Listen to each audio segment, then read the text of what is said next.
اعوذ باللہ من الشیطان الرجیم بسم اللہ الرحمن الرحیم انا ارسلناہ قرآنا عربیا لعلکم تعقلون صدق اللہ مولانا العظیم۔ ناظرین گرامی، سورہ یوسف کی ایک آیت میں نے آپ کی خدمت میں پیش کی۔ اللہ نے فرمایا کہ ہم نے قرآن کریم کو عربی زبان میں آپ کے لیے اتارا ہے تاکہ آپ اس کو اچھی طرح سمجھ سکیں۔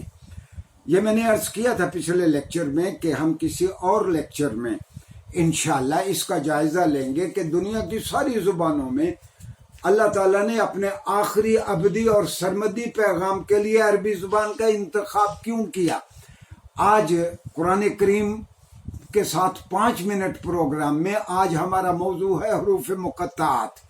پچھلے لیکچر میں نے عرض کیا تھا کہ حروف مقطعات دراصل حروف تہجی ہیں اور قرآن کریم کی 14 میں سے 29 میں سے میں معافی چاہتا ہوں کہ قرآن کریم کی 29 صورتیں 14 حروف سے شروع ہوتی ہیں جن کو ہم حروف مقطعات یا بروکن لیٹرز کہتے ہیں۔ عربی مدارس میں دراصل اس کو بچوں کو یاد کروانے کے لیے ایک فریز بنا دی گئی کہ نص حکیم قاطع لہ سر، کہ جب کسی صاحب دانست کی، دانشور کی، حکمت والے کی جو عبارت ہوتی ہے وہ فیصلہ کن ہوتی ہے اور اس میں کوئی راز پوشیدہ ہوتا ہے، تو بچوں کو یہ حروف مقطعات 14 اس جملے میں آ گئے تاکہ بچے ان کو یاد کر سکیں کہ یہ 14 حروف مقطعات ہیں۔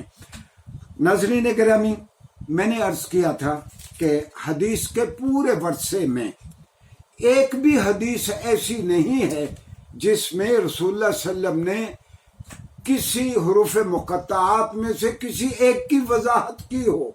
ہاں، جتنی روایات ہم تک پہنچی ہیں وہ لوگوں کی ذاتی آراء ہیں، اور ان میں 2-3 صحابہ کرام رضوان اللہ علیہم اجمعین کے، عبداللہ ابن عباس کا، حضرت ابو موسیٰ اشعری رضی اللہ عنہما کا بھی نام آتا ہے کہ انہوں نے اپنے طور پر حروف مقطعات میں سے کسی کی وضاحت کرنے کی کوشش کی۔ البتہ حدیث کے پورے ورثے میں ایک بھی حدیث ایسی نہیں ہے۔ جو چیزیں سمجھ نہیں آتی تھی صحابہ کو، رسول اللہ از خود ان کو بتا دیا کرتے تھے، لیکن ایک بھی حدیث نہیں ہے رسول اللہ صلی اللہ علیہ وسلم نے حروف مقطعات میں سے کسی کی وضاحت کی ہو۔ کئی صحابہ نے تو یہ کہا کہ یہ سارے اللہ کے نام ہیں، کئیوں نے کہا کہ یہ سارے محمد صلی اللہ علیہ وسلم کے نام ہیں۔ ہاں، 2 خاص طور پر حروف مقطعات میں سے ایسے ہیں جن کو پورے عالم اسلام میں محمد صلی اللہ علیہ وسلم کے اسماء گرامی سمجھا جاتا ہے، طٰہٰ اور یاسین۔ طٰہٰ اور یاسین یہ دراصل قرآن کریم میں اس طرح واقع ہوئے کہ قرآن کریم کی آیت کا آہنگ بتاتا ہے کہ شاید آپ کا نام طٰہٰ یا یاسین ہے۔ اس کے بارے میں ہمارے پاس کوئی حتمی رائے نہیں ہے کہ یہ واقعتاً رسول اللہ صلی اللہ علیہ وسلم کے نام ہیں۔ ہاں، میں عرض کر رہا تھا کہ یہ کیوں اتارے گئے۔ دراصل جس طرح میں نے کہا کہ عربی زبان میں قرآن کریم اترا، عربوں کا ڈکشن یہ تھا کہ جب ان کے ادبی میلے ہوتے تو ان کے بڑے بڑے خطیب اور بڑے بڑے مقرر، سحر آفرین گفتگو کرنے والے یا ان کے قائدین، جب انہوں نے لوگوں سے کوئی بات کرنا ہوتی تو وہ لوگوں کو اپنی جانب متوجہ کرنے کے لیے، مثال کے طور پر ایک قائد، ایک لیڈر لوگوں کے درمیان کھڑا ہے، وہ اپنی بات کہنا چاہتا ہے لوگوں کو، تو وہ کھڑا ہو کے پہلے 4-5 حروف مقطعات یعنی عربی کے الفابیٹس بولتا تھا، الف لام را ہا میم عین صاد۔ لوگوں کو پتہ چل جاتا کہ یہ اس لیے یہ بول رہا ہے کہ تاکہ لوگ میری جانب متوجہ ہو جائیں۔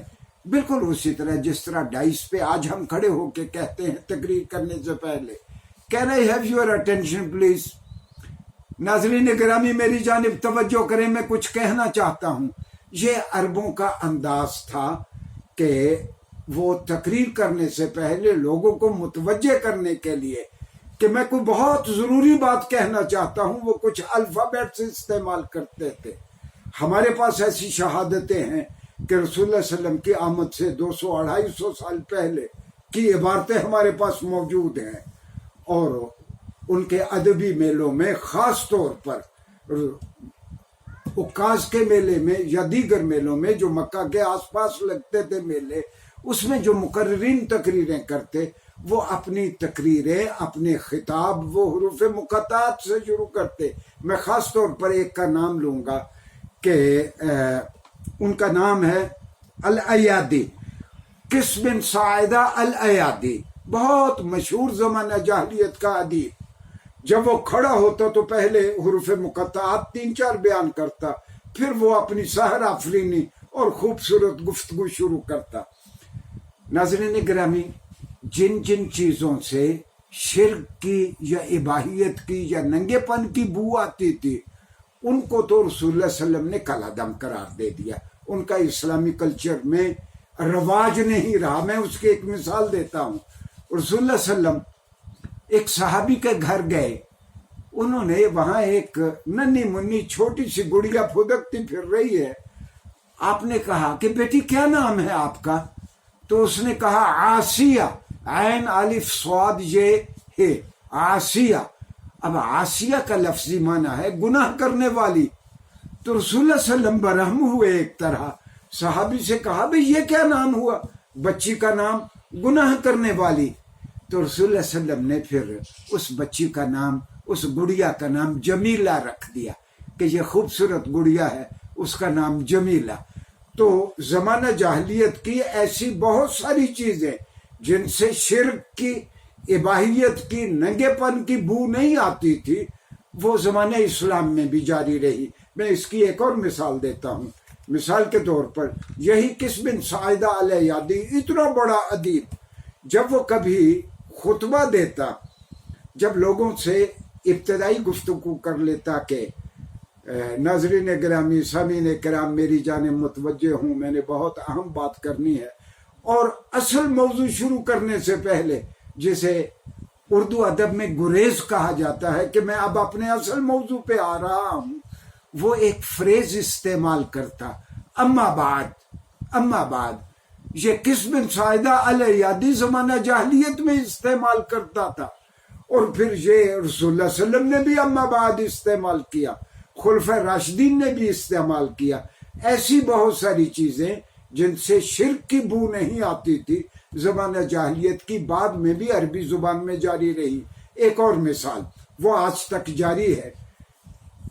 یہ قس بن ساعدہ الایادی جب خطبہ دیتا تو خطبہ دینے سے پہلے وہ اپنے دائیں ہاتھ میں ایک عصا لے کے کھڑا ہوتا، دائیں ہاتھ میں عصا لے کے پھر وہ خطبہ دیتا۔ تو ناظرین گرامی، آپ نے دیکھا ہوگا یہ روایت آج تک رسول اللہ صلی اللہ علیہ وسلم کے زمانے میں اور پھر خلفائے راشدین اور آج تک یہ روایت جاری ہے۔ جمعہ میں جب امام صاحب خطبہ دیتے ہیں تو ان کے دائیں ہاتھ میں ایک عصا ہوتا ہے۔ ہاں، آخری بات اس سلسلے میں یہ کہوں گا کہ ہیں تو حروف تہجی، ان حروف تہجی کی مدد سے اللہ تعالیٰ نے محمد صلی اللہ علیہ وسلم پہ یہ قرآن اتارا ہے۔ بھئی اگر تم اس کو اللہ کی جانب سے اتاری گئی کتاب نہیں مانتے ہو تو یہ حروف تہجی تو تمہارے پاس بھی ہیں۔ ان حروف تہجی کی مدد سے تم کوئی قرآن جیسی 3 آیات ہی بنا کے دکھا دو۔ اس بات کو بہت وضاحت کے ساتھ دور حاضر کے ایک بہت بڑے مفسر ہیں سید قطب شہید، جن کی تفسیر ہے فی ظلال القرآن۔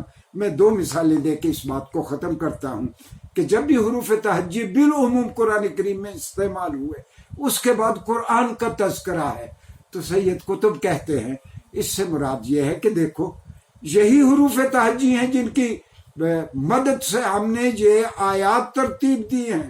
اگر تم ان کو منزل من اللہ نہیں مانتے تو انہی حروف تہجی کی مدد سے تم بھی کوئی آیت بنا کے دکھا دو۔ مثال کے طور پر سورہ بقرہ الف لام میم ذالک الکتاب لا ریب فیہ، حروف مقطعات کے بعد کتاب کا تذکرہ ہوا۔ سورہ یونس الف لام را تلک آیات الکتاب الحکیم۔ سورہ یوسف الف لام را تلک آیات الکتاب المبین۔ سورہ ابراہیم الف لام را کتاب انزلناہ الیک لتخرج الناس من الظلمات الی النور. بالعموم قرآن کریم نے جہاں بھی حروف مقطعات استعمال کیے ہیں اس کے بعد قرآن کا یا آیات کا تذکرہ کیا ہے. گویا اس چیلنج کو ایک بار پھر دوہرا دیا گیا کہ انہی حروف تہجی سے ہم نے آیات بنائی ہیں. اگر منزل من اللہ نہیں مانتے تو تمہارے پاس بھی یہ الفابیٹس ہیں، تم قرآن جیسی کوئی 3 آیات بنا کے دکھا دو. ناظرین گرامی، ہم انشاءاللہ آمدہ لیکچر میں قرآن کے کسی اور پہلو پہ انشاءاللہ ہم بات کریں گے. شکریہ.